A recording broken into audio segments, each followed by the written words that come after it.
Good morning and welcome to day 88 northbound on the Appalachian Trail. Hope you're all having a great Monday. Yes, it's Monday, start of a new week. It's a beautiful day here today. The sun is out, the sky is blue. It's beautiful. And so are you.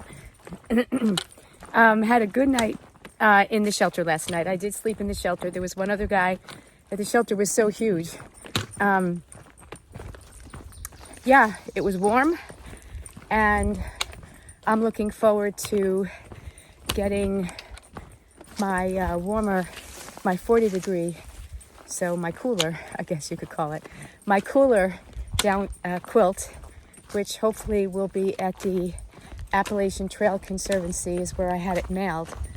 Yeah, so today that's where I'm heading, to Harper's Ferry, West Virginia, which is where my quilt is hopefully going to be waiting for me. It's the Appalachian Trail Conservancy, and what they do is they will take packages, and there's a little museum there. They will take your picture. Today, my picture will be taken so that I'm in their book. They kind of want to keep track of hikers as we approach the halfway mark. Almost. It's the unofficial halfway mark. It's not quite halfway, Harper's Ferry, but it's the unofficial, and that's where they have their headquarters, so they take everybody's picture there. So I'm looking forward to that. So that's a big thing that's going to happen today. And I have a reservation tonight at the Town's Inn. It's a hostel, bed and breakfast type thing. I did ask for a private room, and she had one available. Karen, thank you. Gave me a little discount because I asked to stay for 2 nights. I'm going to zero on Tuesday. I haven't had a zero since Mother's Day, which was May 12th. So it's been 3 weeks since I've had a zero. So I think it's time to take a zero. Plus I have things to do. I need to resupply. And frankly, I'd like to tour a little bit of Harper's Ferry. It's a very historic town. There's a lot of history there. Yeah, and I'd like to check it out. So I'll be a little tourist this afternoon and tomorrow. Probably tomorrow I'll do all that. The other thing is they have an outfitter there, and I'd like to possibly see if they have my Solomon shoes that I wear, because these now have 500 miles on them. And sort of my personal rule is 500 miles to a pair of shoes, and then, you need to get a new pair. And these are starting to split a little bit on the side. Nothing serious. I could probably get another 100 miles out of them. But if the outfitter has my shoes, and since I'll have time, then I might replace these. So quilt, shoes, resupply. I need to get more fuel. I need to get more dog food. But I did very well with my food again this time. I only have 1 day, 1.5 days of food left. So not perfect, but good. I did good. Yeah, so today is an easy hike. It's 9 miles into Harper's Ferry, and it's mostly flat or downhill, so it's nothing challenging, which is okay. And my cold symptoms or allergy symptoms are definitely better. Still have a little bit of a, junky post-nasal drip, but I'm feeling actually pretty good. Energy level is good. So, but I think a day of rest and a couple of good nights sleep will do me well, although I've been sleeping very well, so I really can't complain. So, yeah, I think that's, there's been a few questions that were posed to me And I was thinking of doing a live YouTube session where people can ask questions and I can answer them. You would type the question in. So it'd be a live YouTube session. If that's something that you'd be interested, just drop, sure, we'd love to do that, in the comments. And I can try to do something like that. Otherwise, some of the questions that I've been getting was things like, how's Micah doing in the heat? The answer to that is this part of the AT is very much in the green tunnel. So we are shaded 90% of the time, except when we go and we sit on a viewpoint. And if it's too sunny, I just take my umbrella out and I just kind of cover him with that. But he's doing pretty well. I mean, heat hasn't really been bothering him. He's been drinking and doing everything he's supposed to do. So as of right now, he's doing great. And it hasn't been super hot. Today is going to get into the low 80s. So, but, we'll be in Harper's Ferry probably by 12 or 1. Other question was, does my tent leak? No. I've been in thunderstorms. I've been in high wind. My Tiger Wall, Big Agnes, one-person tent has been awesome. And I think I'm starting to think it's my favorite gear so far. People ask, what's your favorite piece of gear? And I think it's going to be my tent because I've been really happy with it. It's light and it doesn't leak. It's really comfortable. It's easy to set up. Oh, and somebody wanted me to show how I set it up. I'll get to that at some point. It's just a little bit weird because I don't have anybody to film me. So I'd have to kind of prop up the phone so while I set up the tent. But I'll figure something out. Other questions were my feet. How are my feet doing? God willing, knock on wood, I'm going to knock on this tree. My feet have been fine. Are my feet tired at the end of the day? Sometimes. After a 20-mile hike, yeah, they're a little tired, but they don't hurt. So I'm very grateful for that. My feet are good. And I'm not a blister person, so I know that I have quite a few friends who were hiking the AT that have had real trouble with blisters. But nah, I don't. My feet are pretty rugged, so I haven't had an issue with blisters. Plus, an old marathon trick or long distance runner trick is you just put a thin coat of Vaseline on your feet in the morning before you put your socks on. And that just helps to prevent friction. So I haven't really I've done it a few times, but yeah, I'm grateful that my feet are doing okay. There was another question, about liquid IV. Where do I get it? Liquid IV comes in little packages. Usually it's 1 serving packages.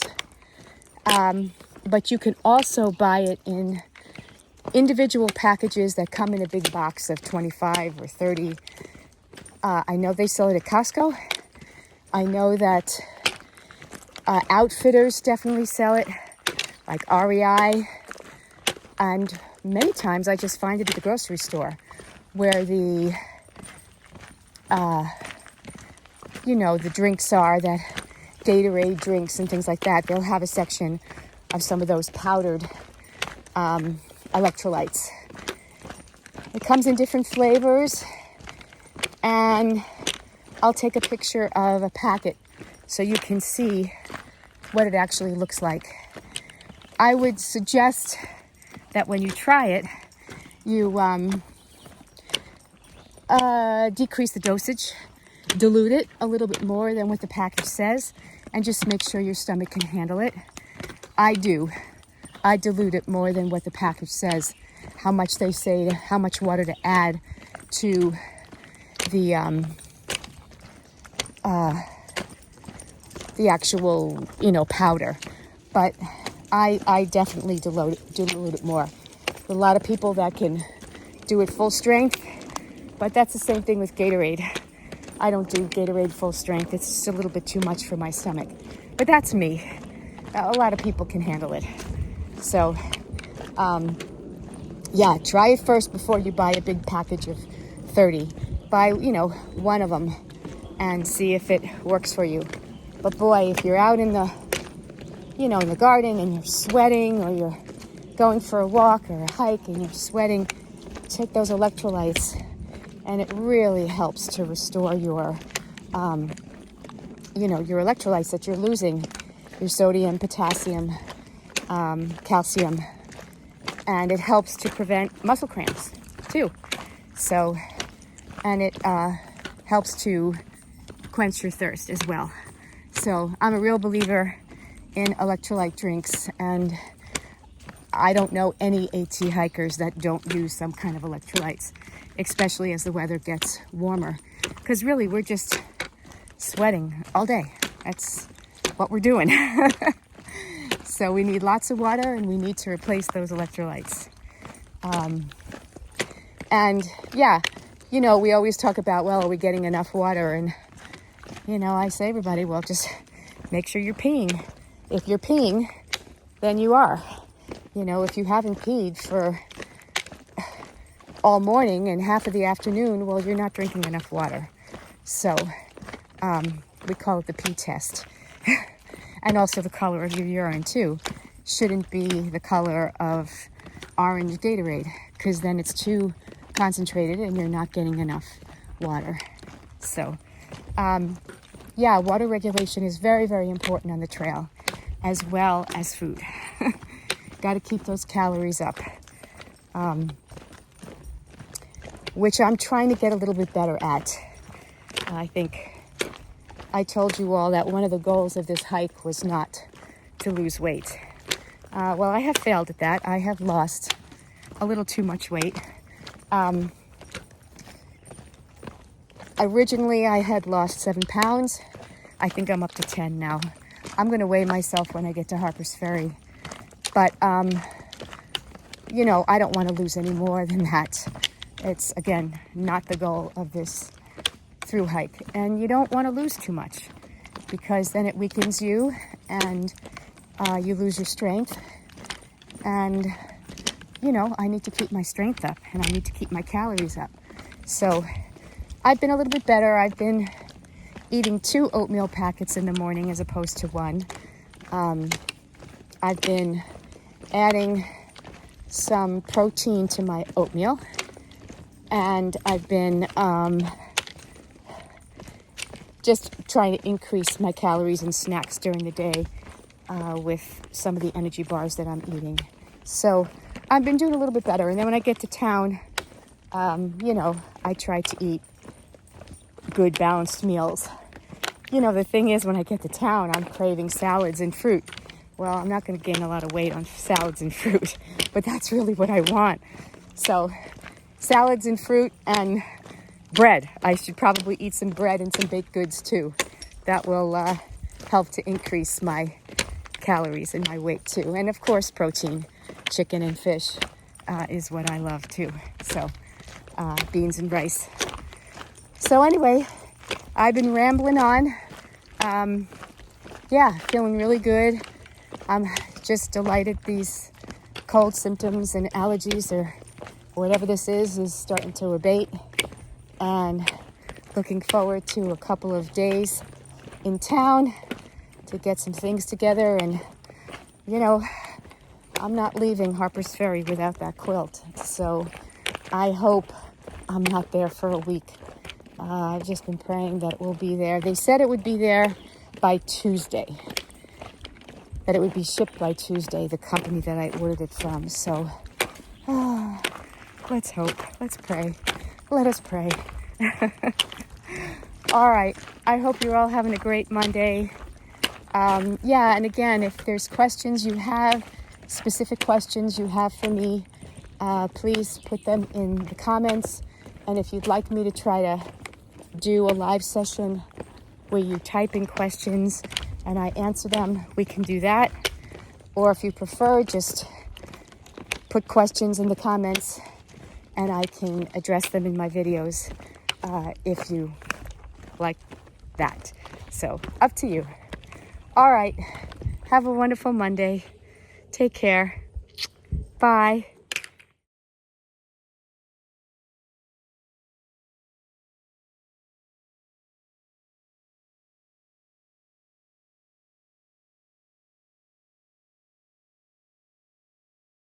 Have to have a little water break, and I turn around and there's Micah fast asleep in the leaves. I think he needs a 0 day tomorrow too. He looks pretty tired. You're gonna get your 0, Micah, I promise. As I descend into Harper's Ferry, I get my first glimpse of the Shenandoah River. And there it is. Cool. Okay, we're on the highway right now. We're crossing the bridge. And this is we have about 0.7 to the ATC Center. And we're gonna go over the Shenandoah River. There's the river right there. And this is a nice walkway here. I have Micah on a leash, but I wasn't sure. There's a nice wall here, so I really didn't have to worry. But I'm gonna keep him on the leash for right now. Yeah, so this is pretty cool. We should be there in no time. And there's the river and the mountains. All right.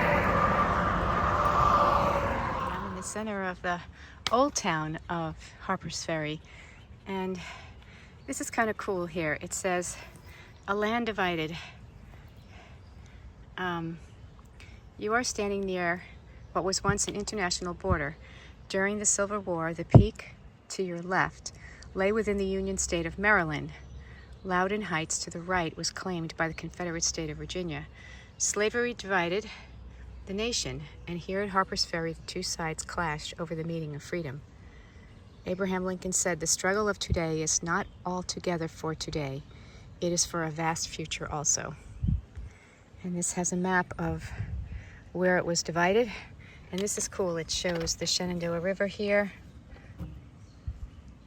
coming up here, and then how the confluence of the Potomac River up there.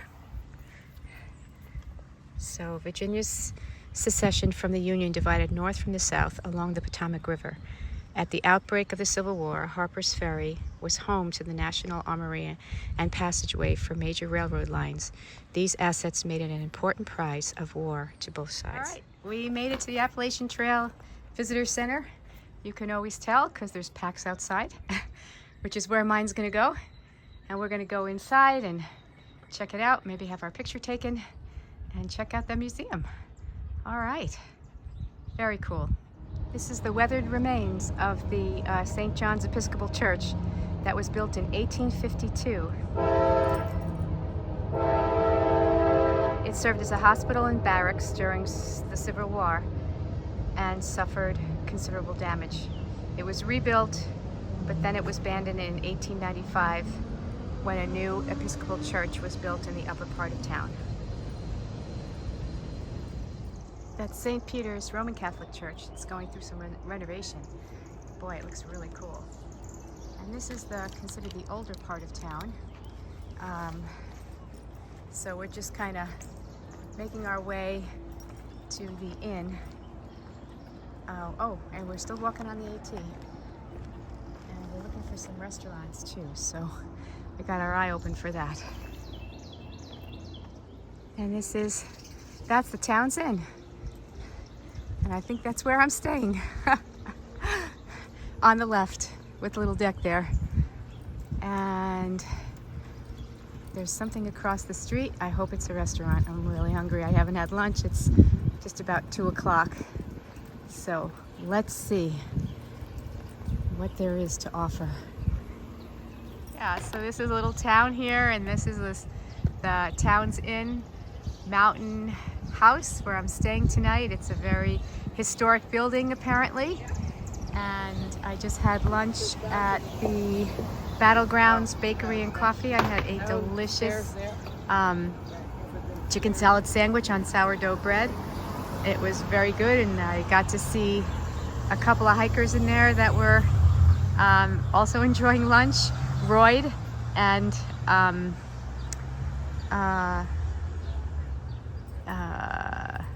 other one that I was seeing, having a Lorax. All right, so we're gonna go in and check in and see what's up. But before I do that, this is the other part of town. So we're gonna take a walk there later. And this is a part of town too. This is a Rabbit Hole restaurant, which looks like a decent restaurant. I'll probably have dinner there tonight. Yeah, so it looks like a cute little town. And the Outfitter, I think, is around the corner, so I gotta find that too. And this is my room. This in the Town's Inn. It was built in 1840. So this little room has its, definitely has its charm. It has an air conditioning. Unfortunately, I can't open the windows, which is always a little bit of a stickler for me, but that's okay. We'll deal. And I just called somebody named Rachel, who's very sweet, and she's going to take me to Walmart so I can get some dog food for this guy who's tired today. And Glenda, who runs the B&B, is going to do my laundry for a $5 fee, which is great. And tomorrow I have all day, so I'll probably take a walk over to the Outfitter and check out shoes. And I have to call Enlightened Equipment. That's the other thing I have to do, and see if see what the status is of my quilt. It wasn't at the ATC when I was there, but hopefully it'll be there tomorrow. Who knows? Or I'll be spending another day here. We'll see. All right. I hope you're all having a great Monday.